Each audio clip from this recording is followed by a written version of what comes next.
Vous avez vécu avec des clients toute votre vie. C'est presque toujours le même client.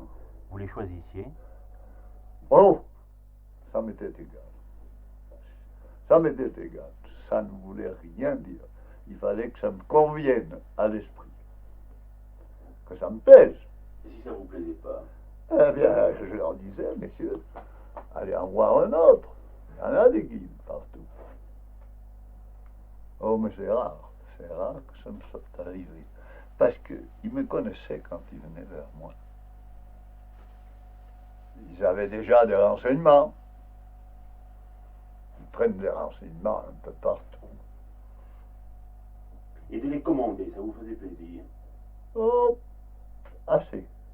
Les faire obéir pour se tenir, parce que vous, si vous venez demain en montagne sur des pentes dures, si je vous engueule pas un peu, si je vous mets pas à la page, vous tombez. Vous tombez. Pas de doute. Parce qu'il y a une façon de se tenir en équilibre dans une pente.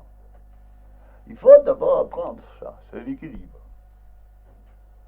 C'est le point du poids. C'est ça qui est le plus difficile? C'est ça qui est le plus difficile. On veut toujours se coller contre la montagne et on part. Vous comprenez ce que je vous dis? On part parce qu'on glisse. Parce qu'on glisse. Et plus vous êtes en dehors dans le vide, le poids du corps, moins vous partez. Et ça, c'est difficile à enseigner. C'est très difficile à enseigner. C'est comme en ski, au fond. La même chose. Pareil. En ski, plus vous êtes en dehors, plus l'écart mord. Et il sait de quoi il parle. Il a été le premier skieur de Savoie autrefois. On l'a vu dans les rues de Val d'Isère, se faisant traîner derrière une automobile attachée avec un fil de fer.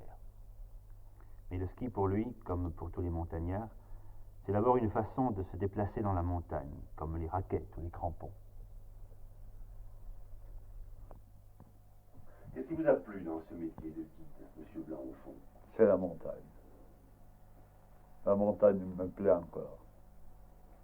Tout vieux que je suis. Et quand je peux y aller, je manque pas.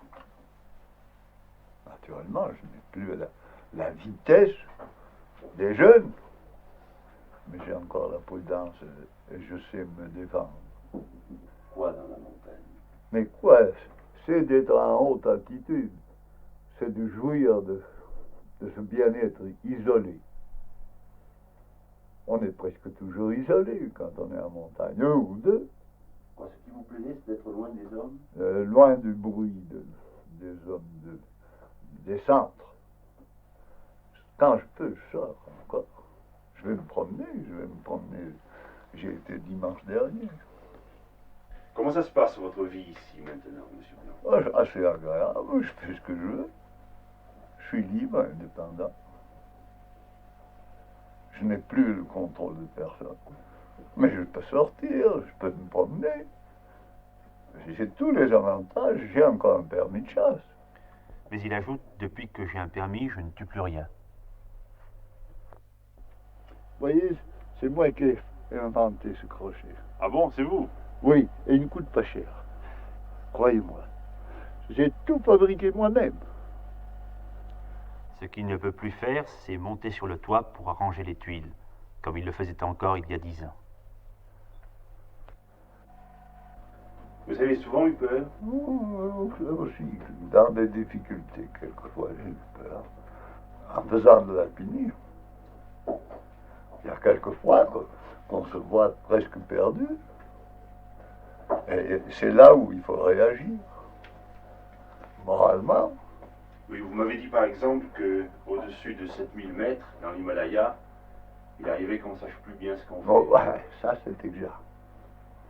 Ça c'est exact. On perd le sens de la réalité.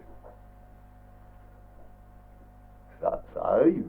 On est si abattu, l'esprit est brouillé. Et ça, il faut le demander à Herzog.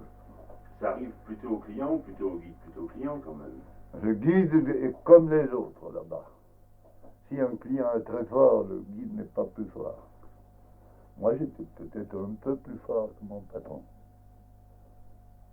Ça, je vous le dis.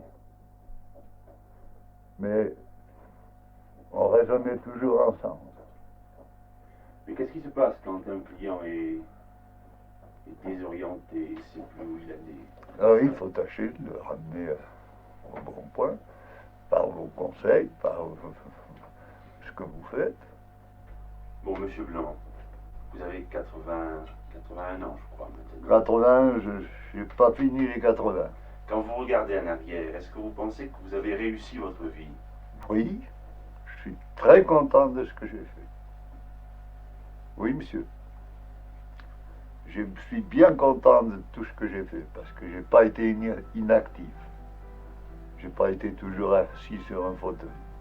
Je m'y plaisais pas. Qu'est-ce qui est le plus important dans la vie? C'est la volonté. La volonté de continuer ce qu'on a fait. C'est le plus important. Pour moi, j'ai fini ma carrière, je n'ai plus rien à dire. J'ai fini.